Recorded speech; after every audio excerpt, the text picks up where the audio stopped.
Howard the Duck. The movie. What? This is Howard the Duck, the comic that you have on screen here? That's right. Does it not just look exactly like Donald Duck? It looks so much like Donald Duck. Insane. Which created a problem. Oh, go on. Do tell. So the movie we're talking about was the first ever live action feature adaptation of a Marvel comic. Interesting. They thought, this will open a whole new world of adaptations of Marvel characters. It didn't happen. At least not then. Too bad. Although, good thing. So Howard was created by Marvel Comics writer Steve Gerber and artist Val Myrick. When we talked about the X-Men history a few weeks ago, I had to caution, I'm not an expert. And I knew way more about X-Men than I know about Howard the Duck. I've just been cramming for 3 days for this. So I'm sure I'm going to get a million things wrong. And this is just the most baseline Wikipedia history of Howard the Duck. But that's Steve Gerber's the person most associated with the creation of Howard and sort of responsible for his voice and the tone of Howard in the early goings. But he first appeared in a comic called Adventures into Fear with the Man-Thing in 1973. And this was a horror comic, and he appeared as like a sort of abomination character who was nevertheless a funny sort of sidekick. Okay. And people really liked him. And so he started appearing alongside Man-Thing in the comics, but apparently Marvel's editor at the time thought this didn't mesh with the tone of the serious horror comic, so they had Gerber kill him off in an issue. But then fan mail came in saying, we like Howard, bring him back. So they brought him back. And then he got his own solo comic series in 1976 following his adventures, adapting to life on Earth in Cleveland alongside his friend Bev. Now, the publisher didn't have high hopes for the series, so they ordered apparently a minimal pressing of 250,000 copies, but comic speculators apparently bought them all up very quickly and inflated the value of them and also made it seem like there was a huge demand. Oh. And this was both a good and a bad thing for Howard. Like, it got a lot of publicity, but people weren't able to actually just go to the store and buy the comic, so they couldn't find out what it was about. So maybe the first time they see him is then issue 2 and they don't understand what's going on. Huh. But this at least brought a lot of attention, and the series became pretty popular. It was satirical. It spoofed other comics and movies and things happening in politics. It's sort of aimed at maybe a slightly older audience than the general comic book reader. Again, I only read one issue to prepare for it, but I quite enjoyed it. I read Howard the Duck number 5, where Howard tries to get... How many are there? I think in the original run, there's 27, but he's come back in many, many different forms. Credit to the Yesterworld video. Yesterworld's a great YouTube channel. They have a hour-long history of Howard the Duck, very exhaustive. And then there's also a 2016 oral history by Decider, and then a 2021 Hollywood Reporter article where they talk to Leah Thompson and to the guy who does the Howard the Duck voice. So those are my primary sources, and I'll put all that in the episode description. Okay, so George Lucas, our old friend George Lucas. He was a big comic book fan, and he was the co-owner of a comic shop and an art gallery in New York. And in 1976, he discovered Howard the Duck, and he was very drawn to it, and he thought it would be a good subject for a movie. And on our Star Wars episode, we learned that even back in the 1970s, George would openly talk about how he did not like directing movies, and he especially did not like writing movies. So he intended to just help someone else adapt Howard the Duck. And he went to film school at USC, and he joined this group of filmmaker friends, and it included Willard, Huyck, and Gloria Katz, who are the writer, director, producer team that made Howard the Duck. And they were the credited screenwriters on George Lucas's movie American Graffiti and uncredited writers of Star Wars. Yeah. They're credited with writing the line, "Aren't you a little short for a stormtrooper?" which Lacey loves. They went to have lunch with George Lucas while he was in post-production of Star Wars, and he told them about Howard the Duck. And it makes it seem like George just sort of had a bug in his ass for this. Like, I think this would be a good idea for a movie. And maybe they weren't as enthusiastic, but he just kept bringing it up. Okay. It's like, he's not going to keep paying for lunch if we don't eventually. And once he's finished with Star Wars, he's trying to choose what to do next. He has 3 possibilities for his next project. 1, a sequel to Star Wars, The Empire Strikes Back. 2, an adventure movie about a man who raids a lost ark. If only. And 3, Howard the Duck. So in reality, he made The Empire Strikes Back, then Raiders of the Lost Ark, and finally Howard the Duck. But in the mid-'80s, it starts ramping up, and Willard Huyck is going to direct it. Gloria Katz is going to produce it, and both of them are going to write it. And George Lucas will be the executive producer / just face of the movie. How involved he actually was with the production, it's hard to say based on all the things I've read. Some people said he was very involved. Some people said he was never there. Who knows? Okay. And there were lots of conversations about like how to do this. Do we want to do this in animation? Do we want to do a live action animation hybrid? There was discussions about George Lucas's company, Industrial Light and Magic. They had a computer animation division. Maybe they could animate Howard the Duck and mix him into live action. After Howard the Duck, that division would get sold to Steve Jobs and become Pixar. So ultimately, they decided to do it with puppets. But what about the script? What kind of movie is this going to be? Is it going to be a satire? Is it going to be a film noir? Is it going to be like the comics? What are we talking? They're trying to figure that out while they also haven't actually figured out what kind of puppet they're going to use or who's going to do the puppets. Okay, so they're figuring out every single thing at one time. So a Universal executive named Frank Price had previously been at Columbia Pictures, and he was the one who greenlit Ghostbusters. And he was the executive in charge of Howard the Duck. And he just said, no, we're going to make it like Ghostbusters. We're going to give it the same budget as Ghostbusters. It's going to be special effects driven and many of the same beats, like a person getting possessed by a spirit and spirits coming over into this world and taking over. We're going to do that because like as they're developing it, Ghostbusters is the biggest movie in the world. So we're just going to do that. See, they completely missed the reason why. Mm-hmm. It's the chemistry of the three actors. One of them, not a duck. So yeah, they wrote the script. They rewrote the script to tailor it more to that, and then the studio rushed it in production. Basically, they had 8 months from pre-production to it being in theaters, but they hadn't even started doing puppets. Oh my god! The idea was they were going to use puppets with an animatronic mouth for most of the scenes, but when it's a wide shot or when the character is walking, they're going to have an actual actor in the costume. They're either going to have a little person or they're going to have a kid. But these puppets that they designed with very expressive and articulate features basically fell apart on the first day of shooting. So they had to only use the person in the suit. Oh, okay. The people in the suit was a 12-year-old named Jordan Prentice. He was going to be the main actor. And then they had Ed Gale, who was a little person actor. He would do the stunts. But the kid apparently suffered from claustrophobia and had lots of other issues. So they basically had to reshoot almost everything he did with Gale. And also just they like moved entirely differently. So none of it was very cohesive. Right. Puppeteers were Tim Rose. He had done Admiral Akbar in Return of the Jedi. And he brought along Tad Krasnowski, who was coming off of Labyrinth, and they were given 3 weeks to come up with the puppets 3 weeks before the filming started. Oh my God. All of this was so rushed. Nobody, there just really seemed to be no cohesive vision. And I get so stressed out reading these things because I try to make creative things with other people. You make these decisions, and then once you start, you realize this doesn't work at all, and we have to just fix everything on the fly. But they would improve the puppets and then realize they had to go back and reshoot all the stuff they already filmed because it won't match the good looking puppets. So there was a lot of that. There was a lot of backtracking. So what did we end up with? Good looking or bad looking puppets? Is this the best one or this is the best they could do. Like they would shoot stuff, then they'd make an improvement on the puppet and say, okay, well, we have to go back and reshoot the old stuff because it just isn't going to look right at all. I don't think it looks great in the final. The final production. It never stops looking very obviously just like a costumed character. Right. The bill particularly, and I don't know how much more realistic I want the bill to look, but it just looks like I could chew on it, like big, thick plastic. The other movie that did something like this was the Ninja Turtles movies from the early 90s. And they had people in a costume and then an animatronic puppet on their head. Yeah. And that works beautifully. And I guess it was the Jim Henson Puppet Shop. Maybe the puppets were just better and the technology was further along.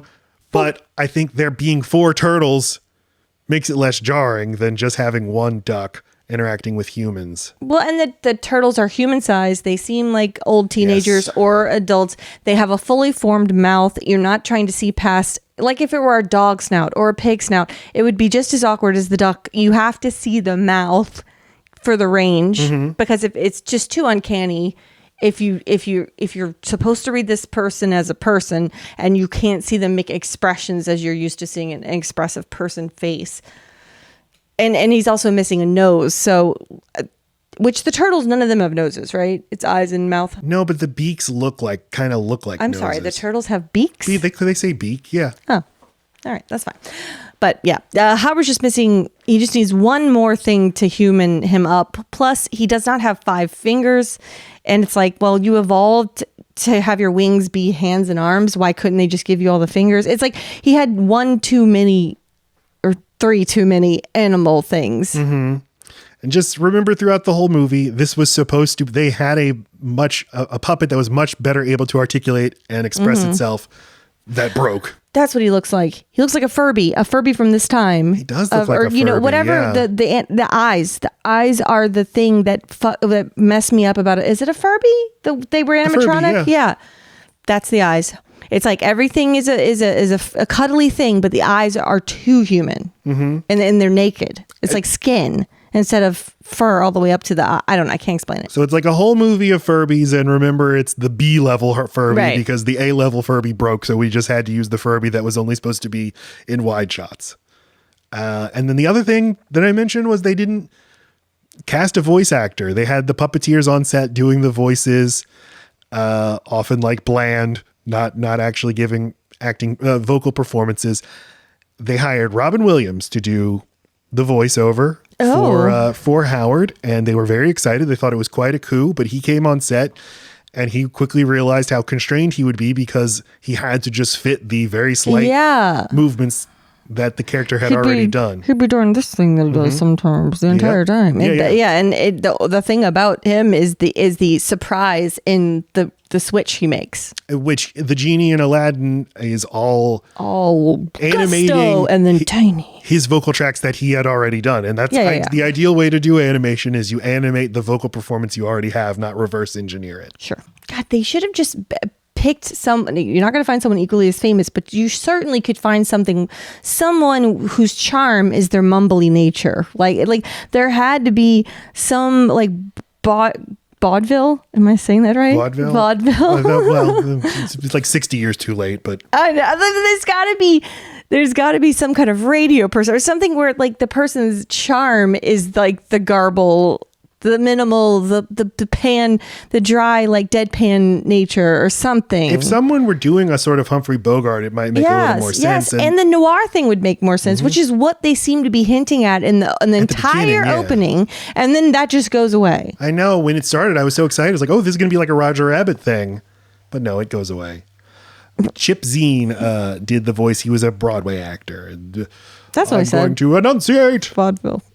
Leah Thompson gave this quote to The Hollywood Reporter in 2021. She said, quote, "I felt like I was dragging Howard the Duck up a hill by myself with my teeth the whole time.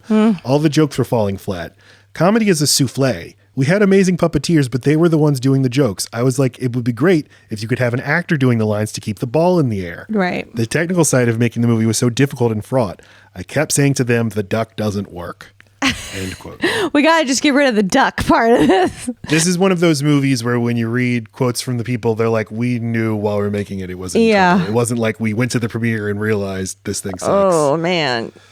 So Universal demanded that George Lucas would be front and center of the marketing. There are even articles that described it as George Lucas's new movie, even though he was just the executive producer. George Lucas was producing movies and in the early 80s and not taking credit, like movies like Body Heat and Return to Oz. Just because if George Lucas's name is in the credits, you're like, oh, what kind of movie is this going to be? And Mel Brooks actually did the same thing. Mel Brooks would produce movies. Like he personally hired David Lynch to make The Elephant Man. Yeah. And he's like, if people see my name in the credits, they're going to think this is going to be funny. Yeah. And as a result, he didn't get a Best Picture nomination for that movie because he just couldn't didn't want to take away from didn't want people's expectations literally just being on screen. Right. So it's sort of a that thing. When you have such a style, it's like it's great about you. It'll make you one of the greats. It'll make you have a legacy, but it has its downsides. Constrains you. Yeah. There was a huge marketing campaign for this movie in which Howard's appearance was never revealed. The poster is an egg with his beak sticking out. God. There's lots of product tie-ins like Budweiser. There are some Budweisers in the movie. And in interviews, the filmmakers always talked about Howard as if he were a real person. They wouldn't talk and this is so awkward. You can watch interviews with the director where they're like, so there are 8 people credited with playing Howard. And he's like, well, Howard's a difficult actor to work with. And like, well, to be clear, I see what you're saying. Actors are playing Howard, right? No. Howard is a duck, and like he's not totally in on selling this, but he has to. And they didn't invite Ed Gale, the little person actor who plays Howard. They didn't invite him to the premiere because they thought people would see him and assume he was the actor who played Howard. Well, like why is this so important? No, he's real. The reactions were scathing when it came out. This is a movie for nobody. It's too risque for kids. Yeah. It's too goofy and silly for teenagers and adults. What's the deal with this movie? It's very confusing. What the fuck is that? Lacey's looking at a picture of Howard the Duck from Guardians of the Galaxy 2014. Oh. When he was the teaser at the very end of the movie. Okay. I like this duck. I mean, I don't love it, but like this is interesting. I don't even remember. I think he says the word gross. Like the little Astro dog is licking Benicio del Toro, and then they look over at Howard the Duck and he's just like, gross. Oh, because he's like one of the oddities that the man was collecting. Yeah. Okay, got it. Yes. The movie was a big flop, would often show up on the list of worst movies of all time. George Lucas thought he had another mega franchise on his hand. Chip Zien, the voice actor of Howard, said, to the Hollywood Reporter in 2021, he said, quote, "I was supposed to be Howard the Duck as a fill-in host on Entertainment Tonight. I signed a contract to be the voice of AT&T, and I had ancillary rights for talking Howard the Duck dolls. It was overwhelming." End quote. I'm gonna have to make a prediction as to the slice of pie that globbed on to this movie. It has to be unsupervised kids whose parents would take them to Blockbuster or something. They saw something called Howard the Duck and thought that's a kid movie, but did not watch the movie with the children. Or it's kids who caught this on like, I don't know what form I wonder if there's like a very edited version of this that ended up on like TBS or something. And but you don't even have to edit anything out. I know, but like her crawling on her bed in her underwear and but I just think of the movies at the time, like Ghostbusters has a whole joke where Dan Aykroyd gets a blowjob from a ghost. Think of all the stuff in Beetlejuice. These are all PG movies. Yeah. And tonal, like it's basically just like those movies. But it's a kid movie. But those were too. Not Beetlejuice. I'd say Ghostbusters. But it had adult stars in it. Like, I mean, the stars of Ghostbusters are 3 grown-ass men, where here people infantilize women anyway. Plus Leo Thompson was really young, and it's a tiny duck. Just feel like it's this is the one that you would look at and say that's probably a kid's movie. Yes, and I thought it was until we watched it, and I still see that it could be. But it's developed a cult following over the years because, like Lacey said, kids probably just rented it from Blockbuster without their parents knowing and being like, "This is kind of hot." Yes, like they. But have you seen Howard the Duck? It's kind of like the slice of education on sex and getting to see some titillating stuff that it would be funny for like an 8-year-old to see it and be like, oh. It's like an American Pie when Casey Affleck hands Kevin, his younger brother, the book of how to give women orgasms. It's like that. We need to do that movie. You bring up American Pie all the time. It's so important to me. I like this quote from Leah Thompson. So Leah Thompson, who, best known for playing Marty McFly's mother in Back to the Future, and I think is a sort of underappreciated part of why that movie's so great. Yeah. She's now a very successful TV director. She campaigned to direct a Howard the Duck reboot, but she said, quote, "People now appreciate the movie in the spirit in which it was made. It was an iconoclastic movie. It is for little rebels. And I love that fans had to be brave when they said, I like that movie. It was so easy to make fun of it. And that is why I often say my Howard the Duck fans are my favorite fans, because they had to earn it. It was not just jumping on the bandwagon." And then she said, the article says her only regret is that she never told the producer Gloria Katz about all the positives that had come from the film before the producer died in 2018. She said, quote, "I cried for a day when I heard that Gloria died. After the movie came out, it was so maligned, and I felt bad that I never told her about all the Howard fans who have come up to me at Comic-Con. So happy." End quote. I like that. Way to bum me out, Leah. But it's nice that they make her happy. Tell the people in your life how you feel is what we're saying. Now, it's just interesting that she picked the duo. She picked the woman, because I'll bet it did impact the woman's career in a more extreme way than what repercussions for the guy. Yeah, he never directed another movie after this. I mean, they both worked consistently in TV and in movies, just he didn't direct another thing. Leah Thompson was lead of Caroline in the City in the 90s. That's where I know her from. Yeah, she's doing great. As for the real Howard the Duck, I don't know what he's up to. Because he is a real duck after all. He just has this one cameo in Guardians of the Galaxy.